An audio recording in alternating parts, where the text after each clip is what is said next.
तो बढ़ते हैं आज के पहले क्वेश्चन की ओर। जैसा कि यहाँ पर हमें दिया गया है क्वेश्चन नंबर 15।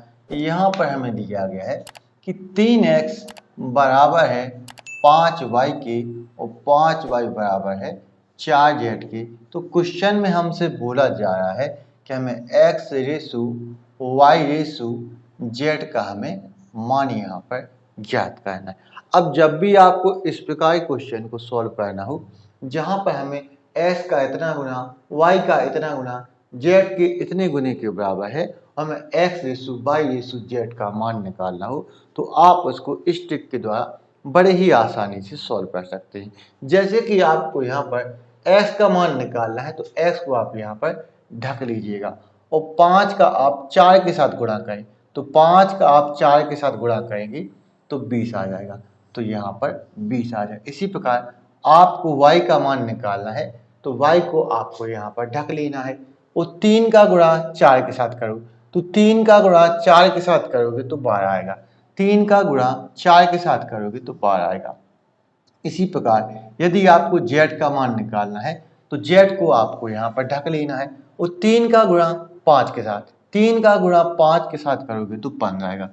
अब आपको यह देखना है कि तीनों संख्याएं किसी एक संख्या से कट रही हो तो काट दो और यदि नहीं कट रही हैं तो यही आपका आंसर होगा 20:12:15 जो कि राइट आंसर है। आते हैं आज के नेक्स्ट क्वेश्चन की ओर। जैसा कि हमें यहाँ पर दिया गया है क्वेश्चन नंबर 16। यहाँ पर हमें दिया गया है कि 7a बराबर है 4b के और जो कि 14c के बराबर है। तो हमें a b और c के बीच हमें रेशो ज्ञात करना है, अनुपात हमें ज्ञात करना है। अब यहाँ पर यदि आपको a का मान निकालना है तो आपको यहाँ पर a को ढक लेना होगा और 4 का गुणा आप 14 के साथ करेंगे, 4 का गुणा 14 के साथ करेंगे तो 56 आएगा।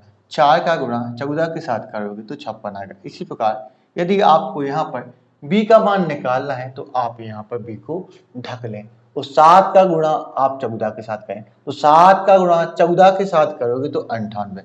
7 का गुणा आप 14 के साथ करोगे तो 98। इसी प्रकार यहाँ पर आपको c का मान निकालना है तो c को आपको यहाँ पर ढक लेना है और 7 का गुणा 4 के साथ 7 का गुणा आप 4 के साथ करेंगे तो 28 आएगा। अब यह देखो कि तीनों संख्याएं किसी एक संख्या से कट रही हो तो उनको आप काट दो। यदि आप ध्यान से देखें तो ये तीनों 14 से कटते हुए नजर आ रहे हैं। ये 14 से कटेगा 4 बार, 14 से 4 बार कटेगा। इसी प्रकार ये 14 से कटेगा 7 बार, इसी प्रकार ये 14 से कटेगा 2 बार। तो ABC का अनुपात यहाँ पर निकल के आ जाता है 4:7:2 जो कि राइट है। आज के नेक्स्ट क्वेश्चन की ओर। जैसा कि हमें यहाँ पर दिया गया है क्वेश्चन नंबर 17। यहाँ पर हमें दिया गया है कि 2p बराबर है 3q के और जो कि बराबर है 4r के जो कि बराबर है 5s के बराबर है। तो क्वेश्चन में हमें p Reshu q Reshu r Reshu s का मान हमसे क्वेश्चन में पूछा जा रहा है। अब आपको यहाँ पर p का मान निकालना है तो p को आपको यहाँ पर ढक देना है तो p आपको आप ढक लेंगे तो 3 का गुणा 4 के साथ और 5 के साथ आपको करना है तो 3 का गुणा 4 के साथ करो तो 12, 12 का गुणा 5 के साथ करो तो 60, 12 का गुणा 5 के साथ करो तो 60। इसी प्रकार यदि आपको q का मान निकालना है तो q को आप यहाँ पर ढक देंगे तो 2 का गुणा आप 4 के साथ करो तो 8, 8 का गुणा 5 के साथ करो तो 40, 8 का गुणा 5 के साथ करो तो 40। इसी प्रकार यदि आपको यहाँ पर r का मान निकालना है तो r को आपको यहाँ पर ढक लेना होगा और 2 का गुणा 3 के साथ तो 6 और 6 का गुणा 5 के साथ तो 30, 6 का गुणा 5 के साथ तो 30। इसी प्रकार आपको यदि यहाँ पर s का मान निकालना है तो s को आप यहाँ पर ढक लेंगे।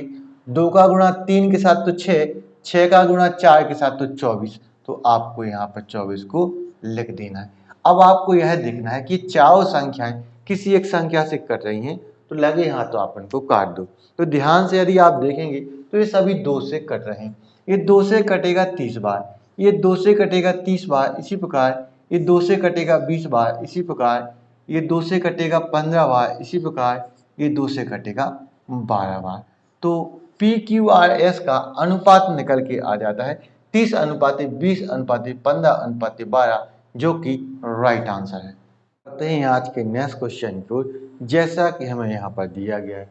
क्वेश्चन नंबर 18, 13,000 रुपए की राशि को XYZ में इस प्रकार विभाजित किया जाता है कि X के हिस्से का दुगना Y के हिस्से की 3 गुनी और Z के हिस्से के 4 गुने के बराबर है, तो Y के हिस्से में कितनी धनराशि आएगी, ऐसा हमसे क्वेश्चन में पूछा जा रहा है। तो क्वेश्चन में हमें दिया गया है, अकॉर्डिंग टू क्वेश्चन हमें यहाँ पर दिया गया है कि x का दुगना, तो x का आप यहाँ पर दुगना कर दो, फिर यहाँ पर y के 3 गुने, तो आप यहाँ पर y का 3 गुना कर देंगे, फिर यहाँ पर दिया गया है z के 4 गुने, तो आपको z का 4 गुना कर देना है।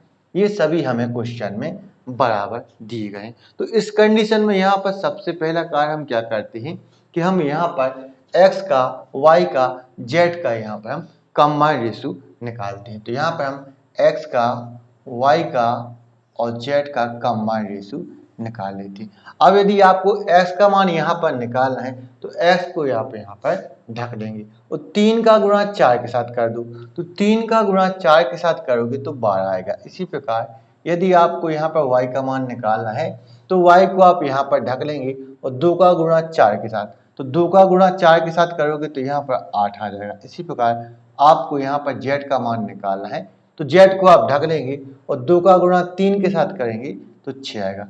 अब हमें यह देखना होता है कि तीनों संख्याएं किसी एक संख्या से कट रही हों तो आप इनको काट दें। तो ध्यान से देखें, ये तीनों संख्या हमें 2 से कटते हुए दिखाई दी है। ये 2 से कटेगा 6 बार, इसी प्रकार ये 2 से कटेगा 4 बार, इसी प्रकार ये 2 से कटेगा 3 बार, यानी कि हमें 6, 4, 3 के अनुपात में XYZ के बीच में 13,000 रुपए की राशि को विभाजित करना है। तो क्वेश्चन में 13,000 रुपए दिया गया है, ये कुछ नहीं दिया गया है, ये इन तीनों का हमें सम दिया गया है, तीनों का हमें यहाँ पर योग दिया गया है। यानी कि यहाँ पर यदि कायदे से देखा जाए तो 3 और 4 7, 7 और 6 13, ये 13,000 है, 13 यूनिट का मान है, तो 13 से आप इसको डिवाइड करो। ये 13,000 है, 13 यूनिट का मान है, तो आप इसको 13 से डिवाइड करेंगे। अब क्वेश्चन में यह देखो कि हमसे यहाँ पर क्या पूछा जा रहा है। तो क्वेश्चन में हमसे y का हिस्सा पूछा जा रहा है, y का हिस्सा पूछा जा रहा है, यानी कि हमसे यहाँ पर 4 यूनिट का मान पूछा जा रहा है, तो 4 से आप इसको मल्टीप्लाई करेंगे, गुणा करेंगे। अब इसको सॉल्व कर दो, तो 13 से 13,000 कटेगा 1,000 बार, कितनी बार कटेगा, 1,000 बार कटेगा। 1,000 का गुणा आप 4 के साथ करेंगे तो आपका y का हिस्सा निकल के आ जाएगा 4,000, जो कि आपका बिल्कुल राइट आंसर होगा। पढ़ते हैं आज के नेक्स्ट क्वेश्चन की ओर, जैसा कि हमें यहाँ पर दिया गया क्वेश्चन नंबर 19, यदि 1180 रुपए की राशि को ABC में इस प्रकार बांटी जाती है कि A के हिस्से का दुगना B के हिस्से के 5 गुने और C के हिस्से के 7 गुने के बराबर है, तो हमें A का हिस्सा यहाँ पर ज्ञात करना है। तो क्वेश्चन में जैसा कि हमें दिया गया है कि A का दुगना, तो A का दुगना बराबर है B के 5 गुने की, B के 5 गुने की, जो कि बराबर है C के 7 गुने के बराबर। तो यहाँ पर सबसे पहला कार्य हमारा क्या होता है कि हम ABC का यहाँ पर हम रेशियो निकालते हैं, अनुपात निकालते हैं।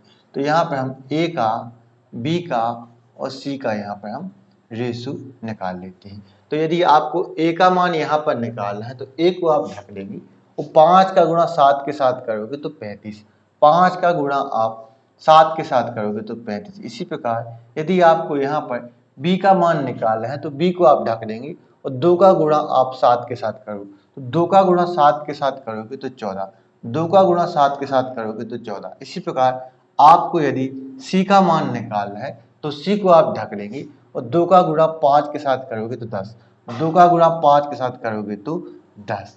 अब यह किसी एक संख्या से यदि कट रहे हैं तो काट दो। यदि आप ध्यान से देखें तो किसी भी संख्या से हमें कटते हुए नहीं दिखाई दे रहे हैं। तो यहाँ पर हमें ABC में 35, 14 और 10 के अनुपात में 1180 रुपए को बांटना होगा। तो क्वेश्चन में हमें 1180 रुपए दिए गए हैं, ये कुछ नहीं है, इन तीनों का हमें योग दिया गया है, इन तीनों का हमें टोटल दिया गया है। तो कायदे से यदि देखा जाए तो यहाँ पर 35 और 14 49, 49 और 10 59, तो 1180 है, 59 यूनिट का मान है, तो 59 से आप इसको डिवाइड करेंगे। ये 1180 59 यूनिट का मान है, तो आप उसको 59 से डिवाइड करेंगे। अब क्वेश्चन में यह देखो कि हमसे यहाँ पर क्या पूछा जा रहा है। तो हमसे यहाँ पर ए का हिस्सा पूछा जा रहा है, यानी कि हमसे 35 यूनिट का मान पूछा जा रहा है। तो 35 से आप यहाँ पर मल्टीप्लाई करेंगे, गुणा करेंगे। अब 59 से 118 कटेगा 2 बार, और यहाँ का एक जीरो आ जाएगा, तो ये 20 बार कटेगा। 20 का गुणा आप 35 के साथ करेंगे, तो 35 दूना कितना होता है, 70 होता है, और यहाँ का एक जीरो, तो आपका यहाँ पर 700 रुपये आ जाएगा, जो कि आपका ए का हिस्सा निकल के आ जाएगा, जो कि बिल्कुल राइट आंसर है। आपको यदि ये वीडियो पसंद आया है तो इस वीडियो को लाइक करें, शेयर करें, हमारे चैनल को सब्सक्राइब करना ना भूलें। तो मिलते हैं नेक्स्ट वीडियो में। Thank you for watching.